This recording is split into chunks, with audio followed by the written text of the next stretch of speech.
एक गिलास बा ना कद में बन जाए 1 2 3 4 5 6 7 8 गो बानी जना ओतना चोरो तबे माई खोइछा में दे देबेले जी तोर माई खोइछे में हंसी मत उड़ावा हमारा अम्मा जी मत बना जाए ठीक बना हमारा नियर बता वो होते ताटे पानी पी के रह जाए रहे ना रह जाए के पानी पी के रह दी धर डेढ़ छोटी मम्मी जी ढेर हो जाई आ आधा गिलास तब पछतैला मन देतनी आ यही में तनी हला हला पानी क के मर गिला बना दिए ओमे तो जान निकल जाई अभी का बाटे डिब्बा में धर सुनी देतनी तनी 2 मिनट हाय दू कौन ना कढ़ाई में सब्जी बुझाई जी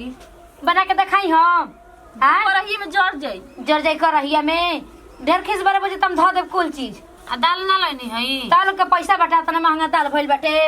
ओइ में रसला कितना आदमी तनी खा लेई देखो छोटकी रसा लगावा बढ़िया से जा मन त कर लक दे दे खैका में जहर के एक के बार में चल बससी ना कंजूस जाई एकदम मन। तबाही मचा के रखले बाड़ी आय लहो लेंजीर दी 2 महीने चलावे के बारे में